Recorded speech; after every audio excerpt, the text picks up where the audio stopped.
We're officially halfway done with the round robin, and we begin the second half by reminding you that since C9BC and Los last played each other, Beastcoast went on a run to complete the most improbable Cinderella story in Major history, and Los lost to an Academy team in Major Quals. If it seems harsh, it absolutely is, but remember, it's a new stage, it's a new Los team, or is it? Because we're still trying to figure them out. I mean, I still got some high hopes for Los. I mean, it's like the little engine that could, you know? You wanna root for them because they have such lovable personalities, and you can see the grassroots growing. But obviously, I mean, when it could it right now?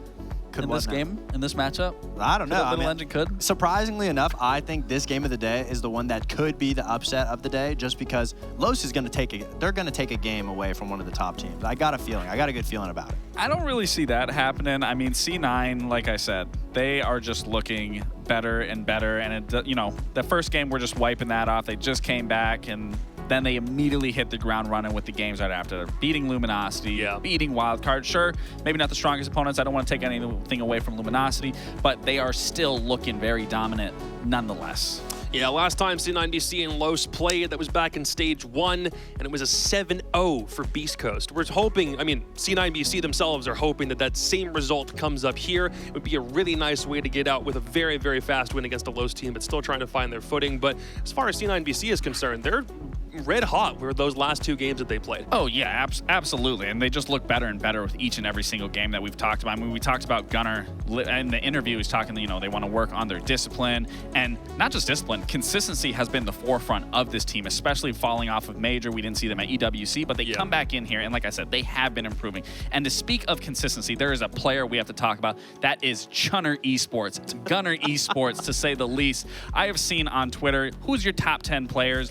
List that, and Gunnar has always been on top of it. And the reason why I love to be able to highlight Gunnar is because we haven't been able to highlight him throughout his career. He was on the old Sonics. He didn't get a lot to talk or, acknowledgement of his plays. And truthfully, I thought he really did well in Atlanta, stepping into that IGL role, playing into the position that he did. And you look at the top 10 chart right here of all the players, Gunnar's leading that, and he's leading it by a pretty big margin compared to the bottom of the rest. Rexon, they went to high school together. That's a high school duo leading NA right now. But I just love, again, to be talking about Gunnar. He's leading in EPS. He's second highest in KD, leading in entries, leading in cost. I love that we can give Gunnar the spotlight that he so much deserves, and how much he's improved throughout this past year. Yeah, he absolutely deserves his flowers, because he was on a prior team that showed a lot of potential, but obviously didn't necessarily connect with SQ with the way that they wanted to structure their team. And him to find himself on C9BC with the likes of a bunch of players who have not found a home on their prior teams, it's nice to see them come together,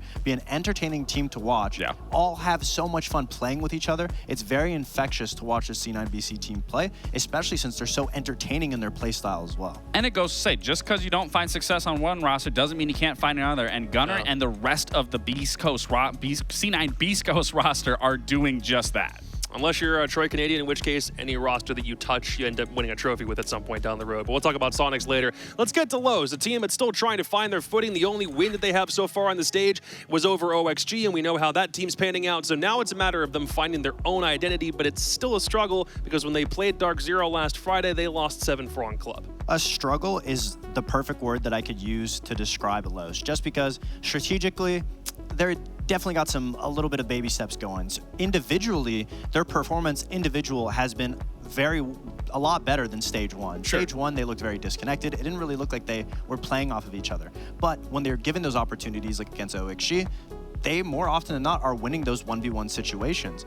But here's the issue. We highlighted Luminosity needing to figure out their opening kills last week, and that they could be more consistent. And now that's the same thing with Los. When it comes to their opening kill, opening death disadvantages, every time that they get the opening kill, they're able to play that step-by-step process. They go back down to site when they have the man advantage. They force teams to clear them out and go for the executes. But when they lose the opening death and they're a man down, they just constantly hemorrhage 1v1s. They continuously try to get that kill back by overexposing themselves to get some type of a Hail Mary kill. And when you play against a better team, a top echelon team that can understand that that's what you're doing, they won't give you those opportunities. DZ didn't give those opportunities. OXG did, because OXG currently, their only response is to give those 1v1s. So Los, when they play against the top teams, that's where they struggle, because they just don't give them those fights in the first place. We talked about this earlier. It's weird seeing a Brazilian team have struggles adapting because that's usually what the playstyle demands.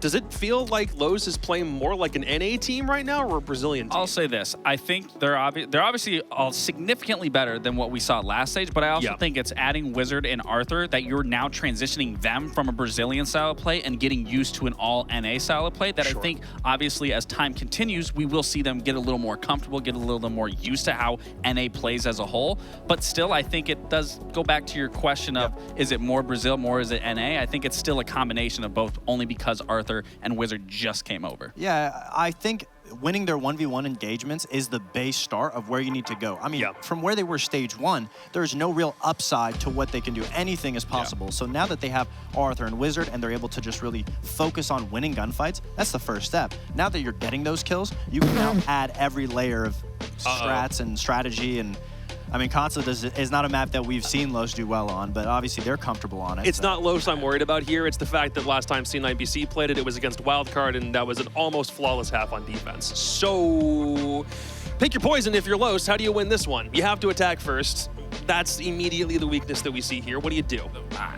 No, the weakness for I'll let Los, Fox take this. The weakness for Los is their defenses. Time and time again that we saw them play Consulate, they were so slow to adapting. And you talked about it. As a Brazilian team or a team comprised of all Brazilian players, you're not used to seeing them be slow to help each other, be slow to adapt. And on their defenses, that's exactly what we saw, specifically against Luminosity. Luminosity took advantage of the exposed areas in the sites, and Los, none of the members were coming to help the individual person put in those fights. And this goes back to Los just going for those 1v1 engagements. And on a map like Consulate, it's kind of spread out. If you're playing all the vertical floors, you really need to make sure that you're hugging onto your partner that you're with so that you can maximize or minimize the amount of individual 1v1s you lose. Where I don't disagree with that, but you got to look at who you're going against. You're going against C9 BC, and at a fundamental level, these guys play it the best, in my opinion. And in terms of team play, like this, they're going to set the tempo on this map. And this is a hard map for you to set the tempo on when you're the newer team to this, when you're the one that's making these changes.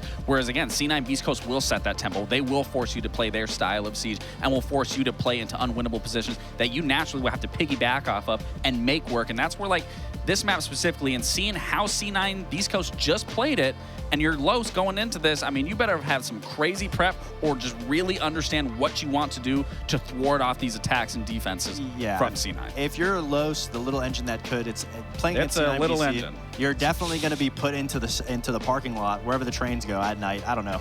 But you're definitely going to be parked when C9 playing against C9 BC. I mean, you're going to be back at the station. You're going to win when you play against teams that are gunfight orientated, but you're right. C9 BC thrives in that chaos, and they play very well against each other in that chaos. So if there's a top team that Los will take a win against off of, I don't think it'll be Okay, I was about to say, like, there's no way you're about to say C9. Nah, probably maybe M80.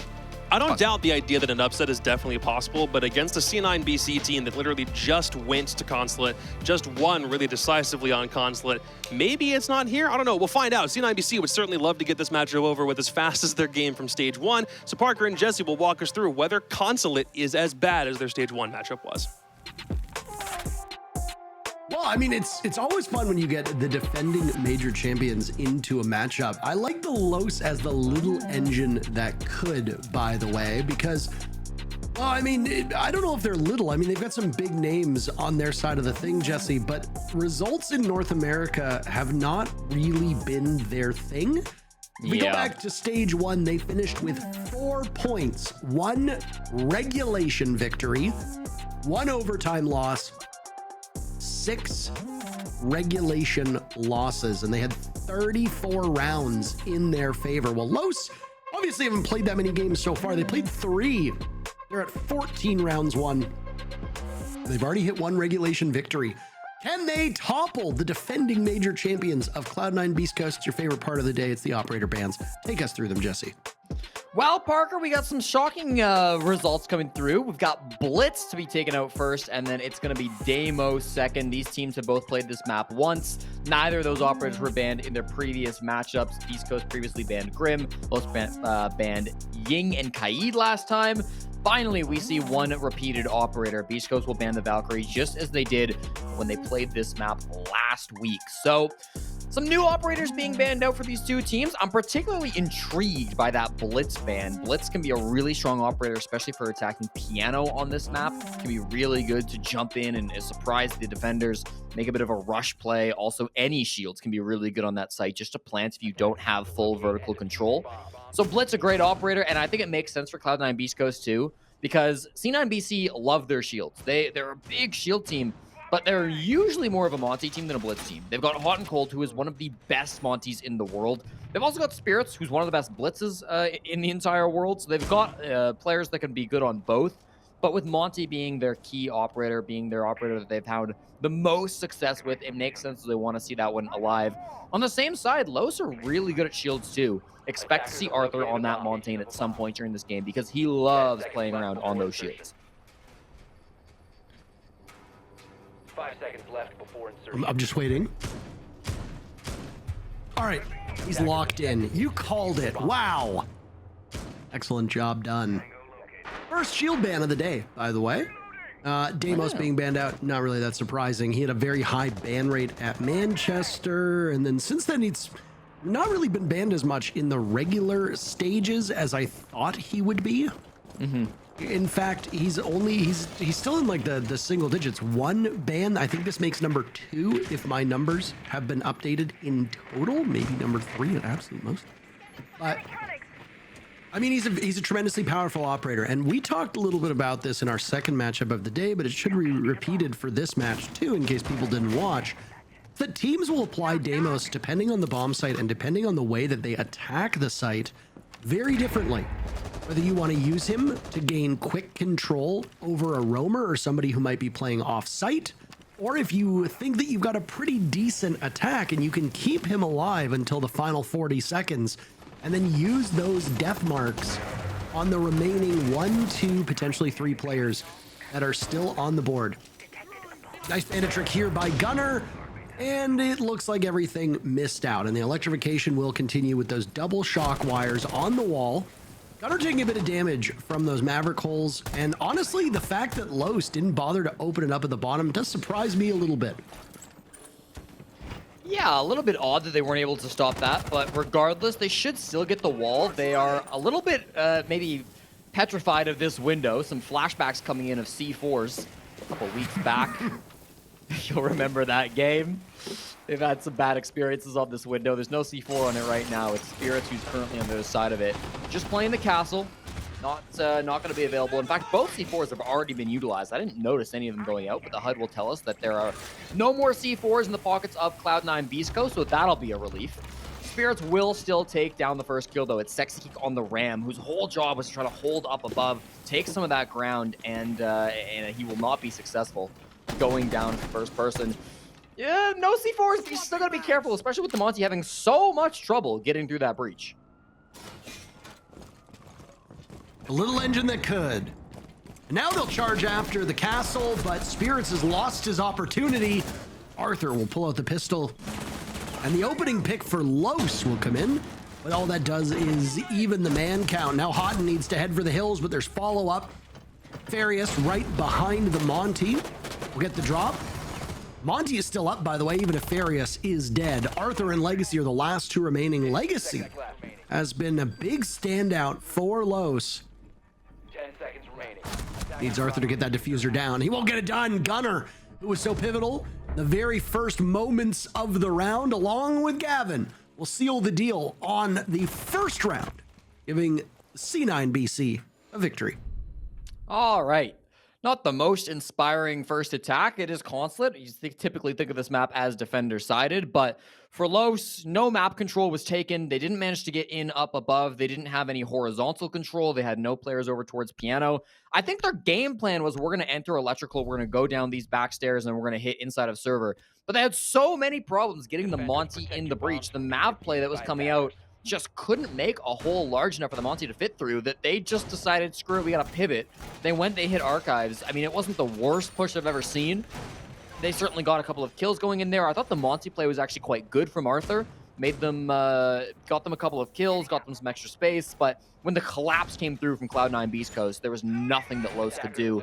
The big weakness of Monty is shooting him in the back, and so when you've got multiple angles swarming down on that site, it made it really, really difficult for Los. I'd like to see some better pushes coming out than that. You know, sometimes a direct hit can be exactly what the doctor ordered, but perhaps some more map control would be needed next time if they go back to that bomb site in round number 4. Attackers are moving to defuse the bomb. Operators are locked in, and just as we did in our first 2 matchups of the day, we got to see a bit of Skopos in the second match, but we are on Skopos watch. The newest operator added to Rainbow Six Siege. She's a Greek defender who's got 2 robots named Colossus and Talos, or Talos, depending on where you put the emphasis on that word, that function independently. As you explained in the second match of the day, I will do so for the third one so you don't have to repeat yourself.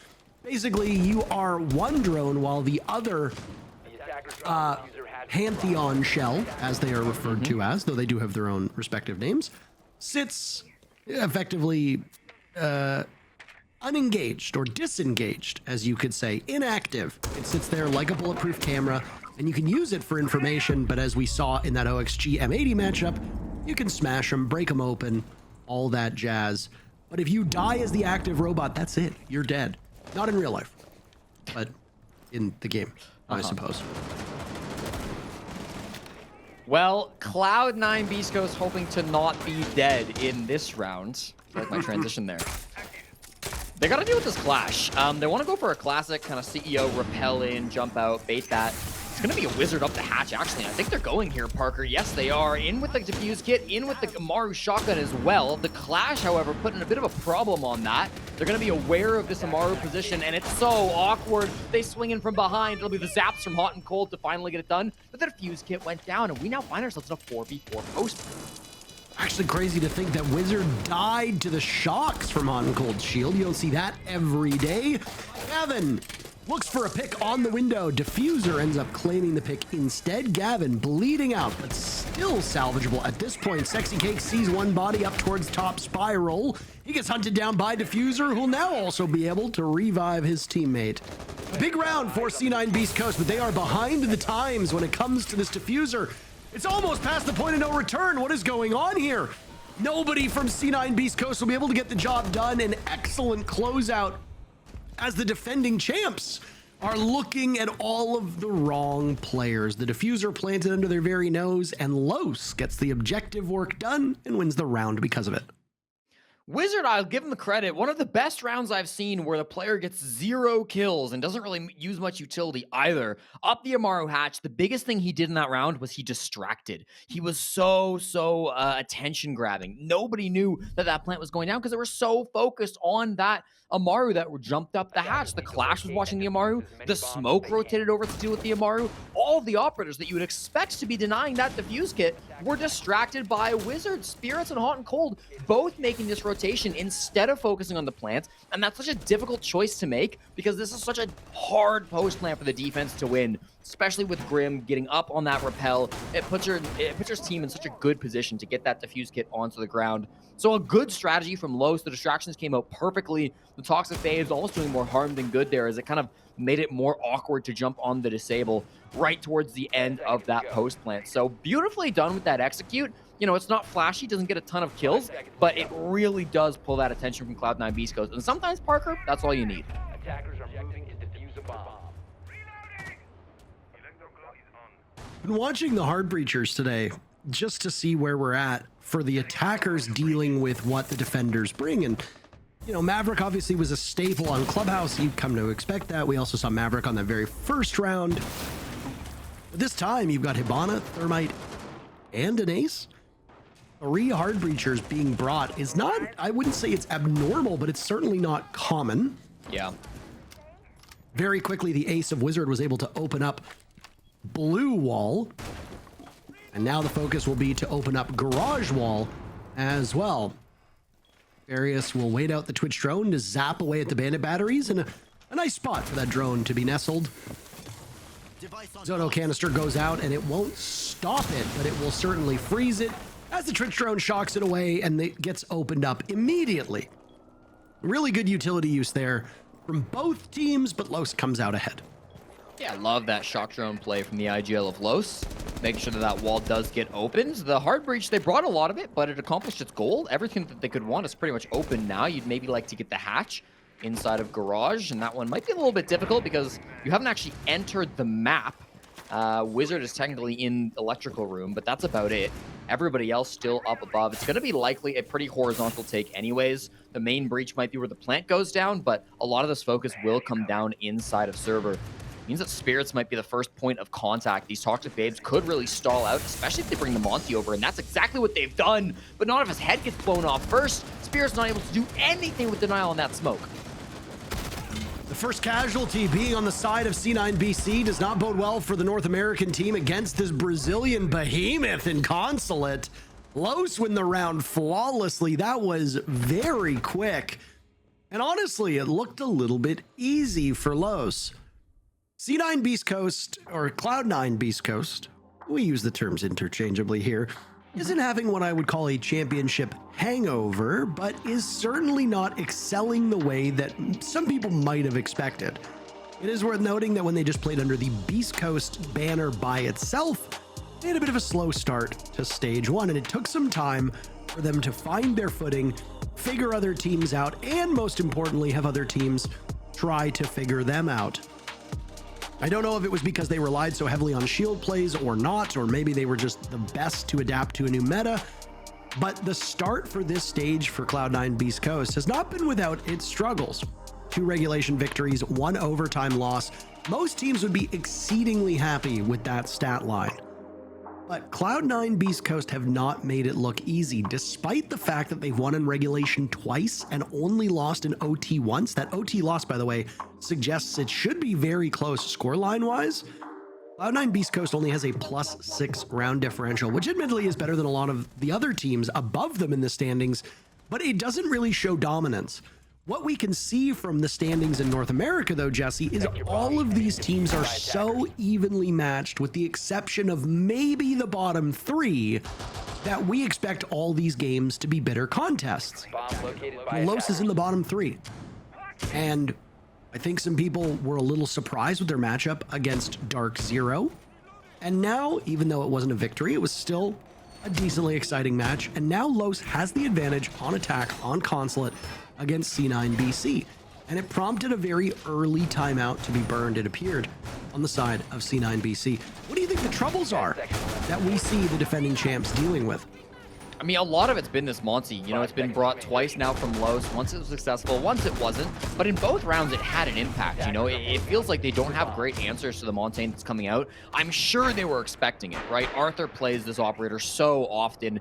Everybody knows that he's a good Monty, so it shouldn't be a surprise from Cloud9 Beastcoast. But I think that's one of the things that they've been likely talking about in that tactical timeout. I'd also like to see Spirits getting a better handle on some of these rounds. It feels like he's been a little bit lost on some of these rounds, playing the smoke role. He's over to the Ella now, and we've seen some cool Ella tech recently where you toss the Grismont mine mid-plant going down. I saw it on Bank, I believe it was this week, I believe in EUL, to stop the plant from happening.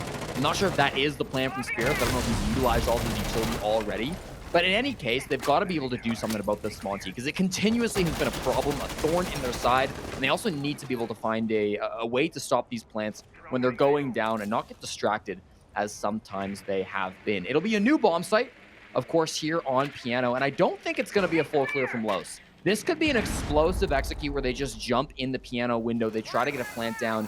They'll likely toss some utility up above, some Candelas, maybe some Firebolts as well. Look at Legacy's position, of course, on the CEO window. But as soon as this wall gets open, that could be the go sign, as the horizontal push on this site can be very good. And the explosion will herald the entry to the bomb site, but Arthur's died at the hands of Cloud9 Beastcoast. Gunner engaging those glasses, can see through the smoke, and amidst the fury, Los is left a little bit empty-handed at this point, but Farius guns one down through the floor, gets another onto Gunner. All this damage and destruction being done by the Thermite holding on to that diffuser. Now it's up to C9 BC to get to the site. Spirit's on a jump out, anticipating an easy kill on Legacy. He won't get that. All the strategizing from C9 Beastcoast, and they're getting bowled over at the moment. Diffuser down, Gavin, last man standing, and he's killed through the hatch, and he turns into a very beautiful shot of the bomb site. The bleeding will continue. They have not cauterized the wound. Los with yet another, and they're up 3-1. That's such a frustrating round because I mentioned before, they're like, okay, we got to deal with this Monty. They do. They perfectly know where he's going to jump in. Gunnar has the vertical angle. He kills that Monty. Opening pick, you're thinking, great. Diffuse kit on the ground. We're in a prime spot to win this. And then Farias just says, you know what? What if you didn't win this? He walks in, he kills the anchor of Hot and Cold, and then beats Gunnar on the vert angle. Another vert angle comes out in that clip you just saw, taking down, I believe it was Diffuser up above. So, I mean, we saw some really good play from Los in terms of just walking in and adapting to things going a little bit wrong. Immediately, their plan was thrown out the window. Immediately, Cloud9 Beastcoast countered what should have been the crux of that push. But Los just said, well, we may as well commit. Let's hold W. Let's take our gunfights. And Cloud9 Beastcoast just did not respond. So, yeah, I mean, we're starting to see these rounds tick past a little bit faster than I think Cloud9 Beastcoast would want to see. The lead is starting to grow to a point where you're actually getting a little bit worried here. Many people would say that this is the battle between the best and worst teams playing in the North American League, but right now, the underdogs are on top. Underdogs is a correct way of putting it, in my opinion. You know, again, you talk about parity in all of these leagues, and I'm a firm believer that while there are usually one or two teams that are just better and one or two teams that are a little bit worse, the bulk of the teams competing in either the NAL or the EUL or MENA or OS or whichever region we're looking at, Brazil included in that, most of these teams on a good day can beat any of the other teams when they're having a bad day. So if you're Los, not all hope is lost. It's not like you load into the server and expect things to go badly. This round, maybe. Gunnar and Diffuser tear through 3 of the 5 Los players. Legacy, the lone kill for Los at this point, as Gunnar is huddled down by the car. And unfortunately for Sexy Cake, he misses a lot of these shots. That could have been another opening for Los to take advantage of. Just the Glaz and the Monty remain. Things will get tough because if there's a flank, there is nobody to watch it. And that's what Legacy is suspecting might happen on Yellow Stairs. Good call, by the way, as C9 Beastcoast have not relinquished control of that main floor. Both Spirits and Diffuser are ready to drop at a moment's notice or flank over towards Yellow. Smoke their one advantage. This will be the last one that they likely have. Looking through to try to find a head, but nobody's peeking them. In this 4v2, Cloud9 Beastcoast are showing a lot of respect. The soft wall, there was someone behind it just a moment ago, and there's the flank. You called it, Parker. It'll be Spirits taking advantage of it, leaving just the Monty in a 1v4, an unwinnable situation, doing what he can with the pistol, but you got to imagine that Legacy, despite over 60 seconds on the clock, probably won't be doing a whole lot with it. Pistol in hand, Diffuse Kit in the middle of the site. He's the loudest operator in the game, too. Like, they're going to know wherever he goes. He can't really get sneaky with it, try to go for a rotate. He has a drone, he has a smoke, but, I mean, he's really just fishing for feet and coming up kind of dry. You said fishing for feet, and I heard a collective moan from a certain portion of this community. What's that supposed to mean? You'll figure it out on your own. You know, it's weird to put it's weird to put Legacy on the Monty, given that he is by far the best fragger on Los. He's one of only 2 players in the North American League averaging more than 1 kills per round. Arthur, usually the Monty player to come on in. I don't know that that was the big issue there. I think fundamentally that push was a little bit awkward for Los. One thing that is very consistent with this team is they don't map clear. They are not going across and finding these kills all over the place. It's always direct. And I think Cloud9 Beastcoast have really read into that, and they feel very ready for the pushes that Los have been going for. Now that we're in round 6, for Los to try to expand their lead into a 4-2 advantage, I would love to see them go for a full clear. I'd love to see them take a bunch of map control, because there's been pretty much 5 direct hits in a row, Parker. And while they've worked out thus far, it is getting a little predictable. Yeah. I mean, if you're a one-trick pony, it better be a pretty good trick. And for some of these teams, I mean, it works. You've seen Finka one tricks, you've seen Shield one tricks, etc. But I think people were pointing out that Cloud9 Beastcoast was maybe a bit of a one trick at the Manchester Major with their reliance on shields, but I'm glad to see that that's been put to rest, or at least hopefully it's been put to rest. We'll see what happens when Cloud9 Beastcoast go on to attack, as they really can only play one shield on defense. I mean, I suppose Skobos is kind of a shield operator, given that you've got one character that sits stationary, but you can't actively use the shield.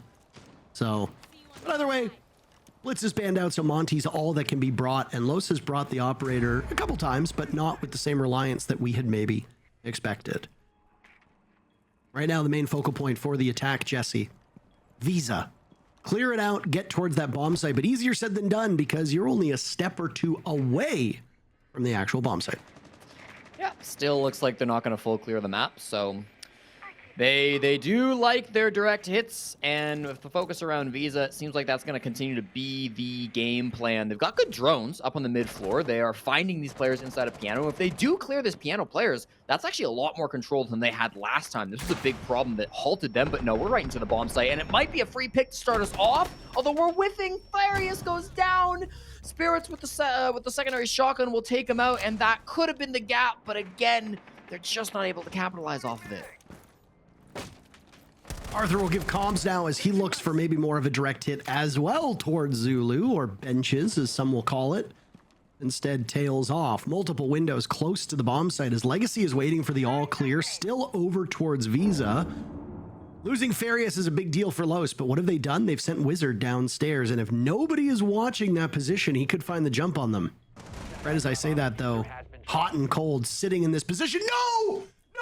He looked away right as he walked past. We call it siege timing for good reason. Wizard has made his way undetected in that position. It might all be for naught, though, as every other member of Los is getting taken down. Gunner eliminating Wizard, and there's a flawless answer back by C9 BC. Again, a weird little push. They have one guy get sent straight towards the bomb site at the start. Farius ends up going down in that position. Then everybody else just tries to play really solo positions around the map. They're trying to lurk through and find cheeky one-offs on players that aren't looking their direction. And although sometimes the timing did go to their favor, a lot of the times they were just getting picked off. And when you're playing so individually, when you're playing so solo, it's impossible to trade. So it'll be a 3-3 half. I think after that tack timeout, I think Cloud9 Beastcoast were able to have a bit of a conversation about the play style that Los were bringing. And they're going to be able to go into the second half without giving Los an advantage. And that's important because Los, it was brought up on the desk, have struggled so far on defense. 2 weeks ago against LG, Los lost every single defensive round that they played on Consulate. Again, a map that we talk about as one of the most defender-sided maps in the game. Meanwhile, for Cloud9 Beastcoast, when they played this map just last week, they won every single attack that they played against, I believe that was Wildcard. Not the highest of overall rounds played. I think it was 3 for Beastcoast, 4 for Los. But even still, this second half, if you look at the statistics historically, should be favoring Cloud9 Beastcoast. And I think Los were really hoping they could end that first half with some sort of a lead. Yeah, I mean, we're no closer to a resolution. And while we say this, it doesn't necessarily mean that the matchup is quite even. If you look at, say, a map where the defenders are always expected to win 4 rounds, a 3-3 half technically means we're no closer to a resolution, but it doesn't mean both of these teams are in the same spot as they would be 0-0, because in that instance, the team that was defending first failed to win the amount of rounds that we expect them to win, which, when you look at certain maps, can be quite damning with the side swap. With Consulate, it's basically a 50-50 map, so there's very little for us to actually gain from this score line, and it hurts our ability to theorize as to where we are at. Honestly, both of these teams have had some very, very good rounds, and some of them have had some very puzzling rounds. So with the state of the game being what it is, I genuinely have no idea which of these teams will prevail. Monty versus Clash for the first round of the second half. Typically, that's a battle that will favor the Clash player, but Clash is currently in meeting more towards the admin side of the map. I think this is going to be a yellow execute from Cloud9 Beastcoast, where they're going to try to drop in. That's a default camp, by the way. Diffuser, it's okay. Happens to the best of us, but definitely would like to shoot that. In fact, does he get punished here? It's Farius to go down first, and there we go, spawning the default now.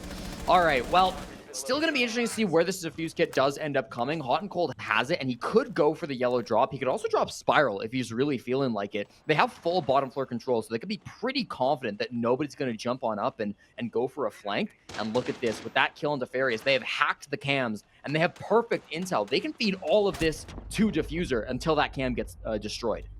So much value. And it just goes to show that while Dokkaebi had some changes to her actual gadgetry, that the secondary part of her gadget, which is the ability to hack cams, remains as strong as ever.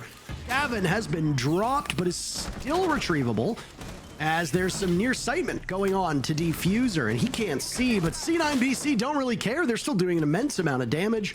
Only 2 remain for Los, one of which is Tachanka, so there go the Shumika launchers.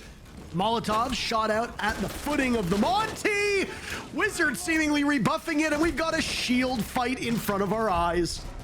All the while, Houghton comes up on the flank. Spirits gets the job done. And that round, it's not an easy one, but it goes to C9BC. You know, we see Clash and Monty facing off every now and again in Rainbow Six Siege. Rarely does it look like that, where Monty is trying to 360, trying to get some pistol kills, and then the Clash just sprints in, trying to do their best. A little awkward, but at the end of the day, that really came down to the early round, right? Getting that opening pick not only put Beastcoast into a 5v4, but it also delivered that information. The default cam was a little bit humorous, but at the end of the day, it wasn't capitalized on by Los, and so that play from down below from Diffuser, even though he didn't directly get any kills, I don't believe, his ability to disrupt positioning, right, make Los move around, make them panic, certainly was effective. And then I don't think Los were expecting the Monty drop to come down through the spiral skylight. So loved seeing that coming out of Cloud9 Beastcoast. They clearly had a good game plan coming forward. Not traditional. You know, usually on that site, you see maybe a full admin clear, maybe you see a CEO execute, maybe you even see like a Monty yellow drop. For them to bring that Monty towards spiral and then have supporting players push in through kind of break room and then come into the bathroom was really, really neat. And I think that was a great execute from C9BC, showing that there's still a lot of room to be creative here on one of the newest maps into the pool. You can't say newest anymore because, well, yeah, you know, we still haven't casted layer yet. It's not shown up in NA. We've seen it in Brazil. We've seen it in Europe. No North America. It's shown up in Brazil when you and I have casted, but not on the days that we've casted. So yeah, we saw, I think it was Ace and Dez got it back to back, if memory serves correctly. And, you know, there's always struggles, just as like an inside baseball kind of look for those that are wondering what goes into casting.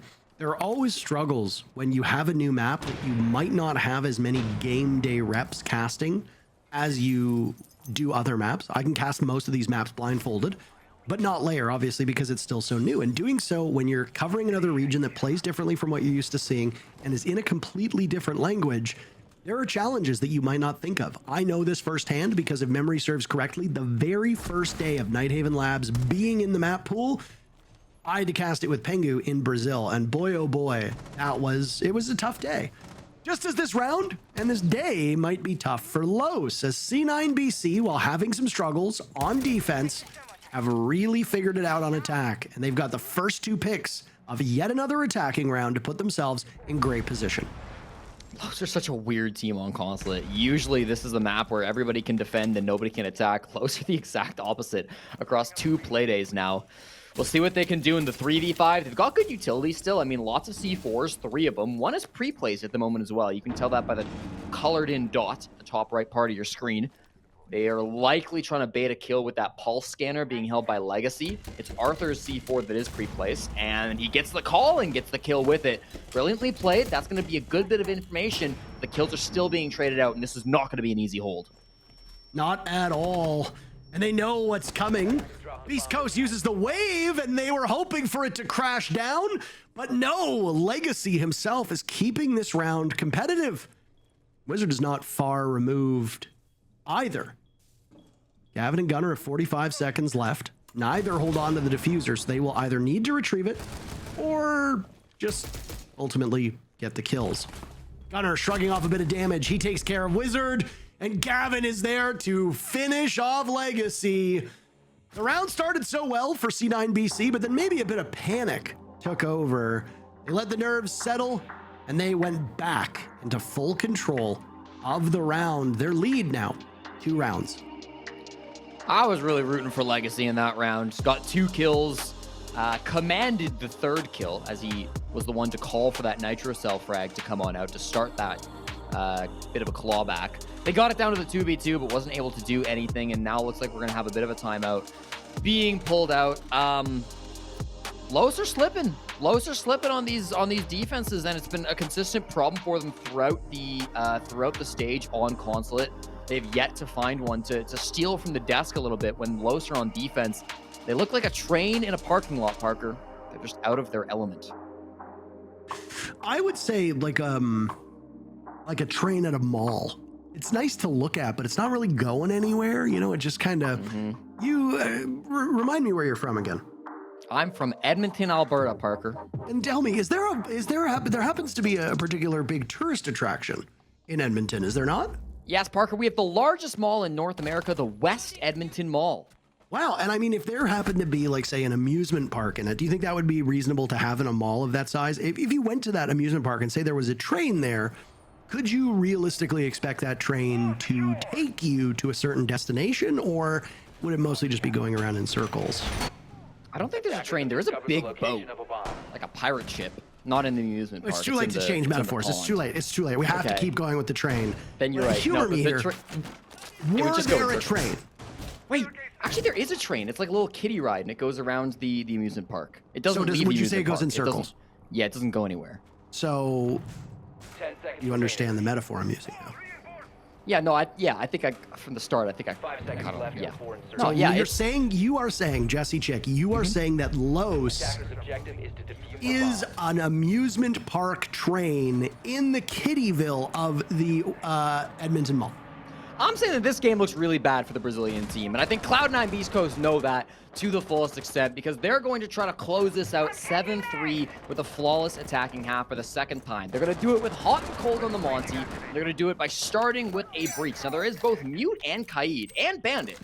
If they open this wall without any problems at all, that's going to be a big blunder. There's one Mute Jammer, and there's an EMP, and I don't think anybody is in position to go for any sort of a trick. Walls opened up, and there's the Monty of Hot and Cold. A very familiar spot for him to be in. But all the silhouettes on the side of Los. Very conveniently orange. C9 BC, very conveniently blue. All the silhouettes from Los far enough back. The Monty surely cannot just walk in and go for the plant. Or maybe it looks like Hot and Cold is actually close. Oh no, he's okay.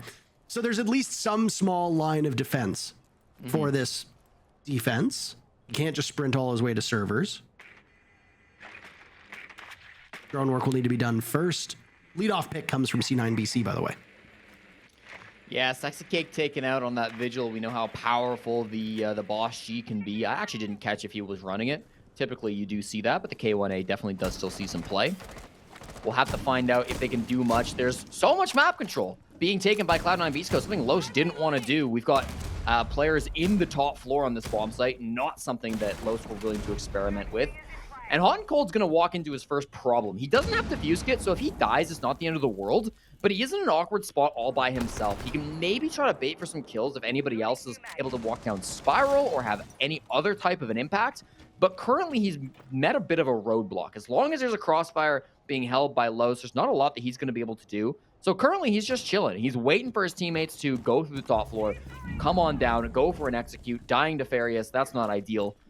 That's going to be the back pressure then taken completely out for Cloud9 Beastcoast, but it doesn't matter because they're in the site. Gavin's at the halfway point. I wonder if Los is aware of this. A Nitro Cell is unsheathed. An explosion goes off. The Nitro Cell does not work, or maybe it was even a nade from the side of C9 BC. Now a retake will need to be done. Great shot by Wizard onto Gunner, who didn't see that one coming. Sidearm comes out from Gavin as he collects two. Towards the door, Farius sees one body, but they manage to get away. Diffuser and Spirits, ironically now, heading downstairs as they were the ones to take control above. Diffuser securing a kill on Nefarious, and Wizard will die at the hands of Spirits. What a second half for Cloud9 Beastcoast. They're on match point. I'm not sure if they were just distracted by the Monty or what happened, but you can't be letting the plant go down not in a 4v4 situation. They had C4s down below. They tried using some of those C4s, but without any information, they weren't able to stop the plants. They didn't bring a pulse like they did previously. They didn't bring a Valkyrie or any type of operator that could get intel. There was a bulletproof camera in the site, but I don't believe it could actually see where Gavin was planting. And so Gavin said, screw it, I'll just sprint past this BP and I'll go plant inside of the corner. And there was no response from Los. Yes, they tried to push up the stairs. They tried to make that two-man push come through, but it was already too late. The plant was already down. So Cloud9 Beastcoast will continue their undefeated streak on Consulate attack.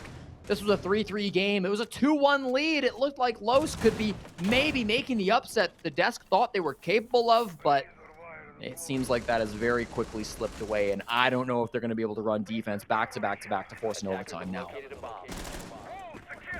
Yeah, I mean, this is quite the comeback that Los will need to pull off.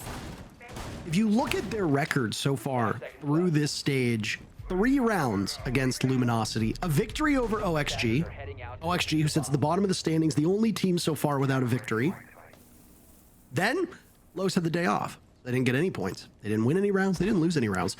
4 rounds against Dark Zero, and right now they're on track for about 3 to 4 rounds here as well. If you consider the matchup against OXG to be an outlier, this is a team that averages 3-ish rounds a match. That's pretty much on par, if not a little bit actually behind where they were in stage 1. And do keep in mind that Los went out of their way to make 2 big splashes by picking up Arthur and picking up Wizard, both joining their fellow Brazilians, formerly on Brazilian teams. Wizard was on Ninjas in Pajamas, Arthur was on E1. E1 looking like one of the best teams in the world right now in terms of interregional play. And yet it still hasn't changed the identity of this Los team. It's at the point now where we've watched them play, what, officially 11, 12 matches in North America. And I mean, I heard the desk talk about them. I've heard other players talk about them. I don't think there's even 1 or 2 big things to highlight. There's just so many issues that Los has to deal with that, well, I don't know if they can problem solve before this stage is over. Han hops in, and that's why you bring it to Chonka, right? Bank the Molotovs off into the common plant spot. Hot and Cold gets immediately out of there after taking about 30 damage. I like that bounce. You notice he's actually bouncing it off the desk to deny the plant spot. It means he has to be a little bit less exposed, and notably, he can sit on the hard floor. He doesn't have to be exposed like you otherwise would be, but they're not necessarily landing where he wants them to. Hot and Cold, I don't think they realize the plant's happening. If they do, they can't deny it. There's nothing to come on out, and we know how strong a post plant can be on this bomb site. Parker, this is going to be tough to pull on back. Yeah. I mean, the Monty is spotted, and Spirits doesn't seem to understand that those kill holes cut both ways. Good line of sight by Wizard. Now it's Sexy Cake down below. Underneath that diffuser, you need to make sure that window's closed. Sexy Cake wants the vault out because there will likely be one playing on Repel. Hot and Cold takes out Faria. Sexy Cake going for the vault out, but Hotten's watching that one. It's all up to Wizard, and boy oh boy is he gonna have to cast some magic. He gets a kill, but the timer is too late. Cloud9 Beastcoast seal the deal with the final kill, but the time being what it was would not help Los at all. A perfect second half for the defending major champions of that matchup, and they collect 3 huge points. That's back-to-back games where Beastcoast have been undefeated on their consulate attacks. Ridiculous stat line coming out from them for Los. They now have not yet to win even one of their holds. Not a huge surprise, but still you've got to feel very good if you're Cloud9 Beastcoast. And that's it for our third matchup. You'll get to see the replays between these 2 teams, but one match stands in the way of us and a conclusion. It was the team that started the day in first overall, the Sonics. They go up against LG. Just a couple minutes. Sit tight.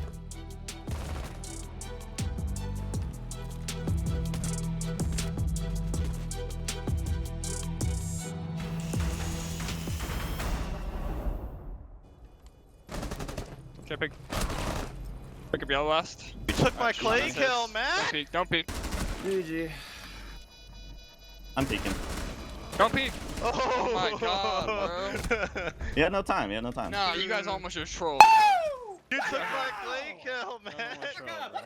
Cool, Calm, and Collected are the guys on C9BC, becoming the first team in Stage 2 to get to double-digit points over Los, who, again, we looked at that concept pick and thought, we're not sure how well this is going to go. And yeah, true to form, the worst defensive team in the league just keeps on worst defending in the league thing. Yeah. I mean, it's great that they found a couple of those rounds, but the thing is, there's 6 rounds on attack, so it's great you might have pulled something off, a quick little maneuver to get some of those rounds, but again, you still have 6 rounds you got to play, and then the second C9 figured out what they wanted to do to stop Los from getting any more rounds, they applied that pressure. I mean, going up 3-1, especially on a map that usually is going to be harder to attack on. That's typically huge, yeah. That was great. I mean, we were watching in the back, we were like, wow, maybe the little engine that can. But unfortunately, like Lex said, I mean, they ended up tying it up 3-3. Once they got over to their defenses, that's what we highlighted. What was the issue for Los is their defense. They're slow to rotate, slow to help each other, slow to understand what's going on, and the gunfights just weren't going in their favor. C9BC just played perfectly towards the end, really isolating those ones. Every single fight, like Lax mentioned, it was a 2-on-1. They were always isolating, getting chaotic, getting aggressive, always getting that opening kill. It was really textbook Siege from C9BC. You know, and I touched up on that. C9BC is going to force you to play their game, force you to play their fundamentals. And when you look at that entry, 8 coming out of Cloud9 Beastcoast and 2 only coming back from Los, only reiterates your point and reinforces it. They could not find success on those entry halves that maybe could have helped throughout those rounds, but ultimately, again, they are going to make you play their game, and they are going to punish you every step of the way, and that's exactly what they did. Damn, this Spirits guy's pretty good, huh? Yeah, the stats, I mean, obviously just Spirits across the board, and he's really been playing very well for C9BC since joining the team. He's able to bounce back and forth off of the leading with Hot and Cold, really able to be that player that we wanted to see him be on prior exit rosters. He has so much individual talent, but he always had that pressure of being the leader for these teams, and now he comes to this team, doesn't have to be doing the bulkhead of the heavy lifting when it comes to the brain department. Right. He's able to just let off, let loose, and I mean, it just goes to show, I mean, it's working well for him. I think everyone for that roster, to say least, like when you saw this roster get formed, sure, it was, you know, a head scratcher. This team, we aren't going to see it. Again, yeah, 5.5 months ago, they won a major. We don't have to prove anything anymore. But then you look at all 5 of the members, well, excluding Diffuser, you look at all 4 of them, I don't think that they were the problem of those rosters, clearly. And now they're on a roster where they all can flourish in their own role, be their own player, and this is what it cultivates. It cultivates success. On all of those attack rounds for C9BC in this game, except the last one, they got the opening pick. On the very last round of the game, Los gets the opening pick, but then this post plant happens and seals it. I really like this idea. Obviously, a smoke would have been better here, but I do like the Tachanka because it originally forced them out, but due to the trajectory of him not understanding of how far those actually do bounce and then deploy, that's what ultimately costed this round because they were just not, they weren't checking it. They were solely relying off that Molotov to be exploded there, but ultimately, again, they just did not understand the trajectory and how far those actually do go versus what they went. Is that the hardest post plan of the game right there, Fox? Yeah, and it definitely is very difficult. Even with the man advantage that Los had, they didn't time it correctly at all. That's probably the most difficult part is you're on 3 separate positions, plant, piano window, and yellow stairs, and you have to coordinate the jump outs and the peaks at the exact same time to maximize it, and they just didn't. They didn't bait the plant first, so it was just a trickle-down effect of them misplaying the situation. It is so difficult to win a post plant. You really need good teamwork, coordination for a position like that, and they just didn't have it, unfortunately, for Los. His face was on the scoreboard graphic multiple times, and if that wasn't a precursor to who we had on the interview, then I don't know what will be. We got Spirits in the chair. Dude, congratulations on the dub. That's 2 straight consulates in a row. Walk me through why you love consulates so much and why this map over anything else in the pool just feels like it works for you this well. Honestly, last stage it was one of our least favorite map, and we were not very good at it. But now with Vivid on the board, he taught us like how to play the map, and with all of our strengths, we're very good with power-ups like Blitz, Shields, Deimos, Grim, Ying. So it's a very good map for us since we can abuse all of those power-ups. Awesome, Spirits. I just had one question. In games, matchups that on paper you guys should theoretically win the game, is there anything in the preparation that you guys do to make sure that you're not underestimating the other opponent, or how does everyone feel in the moment when you're playing a team that is significantly weaker on paper? I mean, we take every opponent like it's the best team in the world. Honestly, we should never underestimate anyone. and that's why we came on top. And that's a won major the game. championship winning mentality right there. Obviously, congratulations on yet another win. You guys are looking flawless. What's been, this thing, you guys are looking flawless. What would you say as yourself as an individual, what helps you allow this team to have as much success that they've been having throughout Manchester and even throughout NAL? I think like everyone plays like fits their role perfectly. We're all like versatile. We can play everything, and we listen to each other. That's the most important things. Everyone listens to each other. Everyone brings their points and brings like their positive things of the team, and it's something we can take. We can use to flourish. For sure. Sorry. We had that little vignette play yesterday of Gunnar singing in the lobby, and you were the only one who like wasn't grooving with it. And you're just like, dude, can I please just get an invite? Talk to me about what the vibes are like with this team, because I know that clip out of context is super funny, but just what is it like internally from when you started with this original team 5 months ago to what it's like now?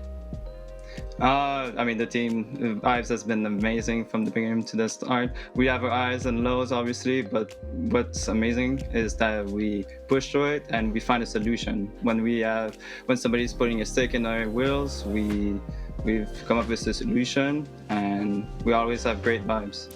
That's the most important thing: having fun and work hard. I got another question for you. How imperative and how impactful, obviously you talked about Consulate specifically, but obviously losing Fett, now transitioning to Vivid, how much of a difference has that been helping you guys outside of even just Consulate? Fett was an amazing coach. I can't lie. Like, he was definitely my favorite coach when I first met him. And Vivid brings a lot of things that Fett lacked, and Vivid is also an amazing coach, and we learn a lot. But they're both nerd emojis. I'm a nerd emoji, and we put a lot of time in custom games and learn and like come up with new things and just be above everyone else. That's the most important thing. That's really paying off for you, dude. First team in the league to get to 10 points. Congratulations on how that goes. You got Dark Zero tomorrow, though, so get back in the lab, do some more nerd emojis, and see what you come up with in that game, dude. Again, congrats. We'll see you then. Thank you. Man, what's going to stop this team? Are Sonics the only team that can stop this team? Again, reminder, they don't play one another until day 9. So yeah, I think obviously by the time day 9 rolls around, we'll know who's first. We'll know who's second, first and second. then yeah, who's sitting in playoff spots, nonetheless. I think everybody's play style when it comes to the top set of teams, like we've talked about before, it's like a kind of a rock paper scissors. Every play style can, in a circle, beat each other based off they play. C9 BC is very aggressive. They have ops players that can play these crazy ops and succeed in them. And then there's teams like SQ that are a lot faster but methodical. And it's nice to see the diversity in playstyle when it comes to the top teams. It's not just one playstyle reigns supreme.